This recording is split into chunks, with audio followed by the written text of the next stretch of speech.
नमस्कार. नवीन व्हिडिओमध्ये तुमचं स्वागत आहे. लाईक करा, शेअर करा, सबस्क्राईब करा. सबस्क्राईब करायला विसरू नका. 2 दिवसापूर्वी पुण्याला गेलो होतो, तेव्हा केसरिया 2 हा सिनेमा बघितला. वाईट काय हा पिक्चर अजून लागलाच नाही. म्हणजे पहिल्या आठवड्यात नाही, दुसऱ्या पण नाही, तर काय लागेल नाही लागेल सांगता येत नाही. सिनेमा मला बऱ्यापैकी चांगला वाटला, पण पहिल्या केसरीचा म्हणजे अक्षय कुमारचा जो सिनेमा होता त्याचा आणि ह्याचा काही संबंध नाही. म्हणजे तो केसरी 2 म्हणल्यावर त्याच्या पुढचा भाग असेल असं वाटतं, पण तसं नाहीये. ते केसरी चालला सिनेमा पहिला, त्यामुळे त्या नावाचा आपलं हे फायदा घ्यायचा. पिक्चर आहे चांगला, फक्त कसं आहे ऍक्शन वगैरे असं नाही, करमणूक प्रधान अगदी, तर तशांना पिक्चर तर आवडेल का नाही जरा शंकाच आहे.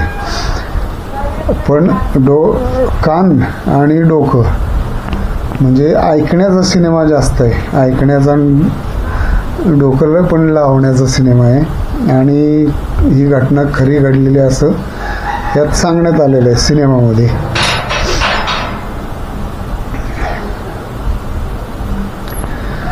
आणि अक्षय कुमारचं काम आहे नेहमीप्रमाणे चांगलं. त्याला काय हल्ली काय ग्रहण लागले त्याचे सिनेमा. जरा हा सिनेमाला सुद्धा बजेट जरा जास्तच आहे, आणि हळूहळू चाललाय माउथ पब्लिसिटीवर.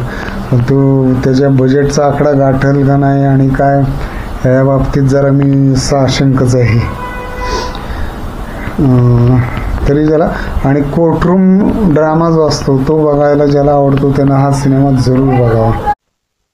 माधवनचं पण काम चांगलं आहे, आणि शेवट पण खूप बघण्यासारखं आहे. जरूर बघा.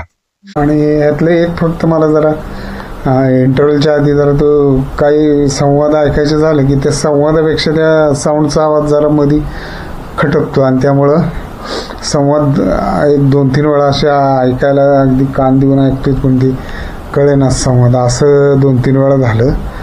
त्यामुळं ते जरा त्यांनी हे करायला पाहिजे होतं. तरी सिनेमा बघण्यासारखा आहे. हा सिनेमा चालावा अशी माझी इच्छा आहे, पण तो हळूहळू कासवाच्या गतीने पुढे सरकत चाललाय. पण कासव जसं जिंकलं तसं जिंकतोय का काय हे आता काही दिवसात आपल्याला कळेल.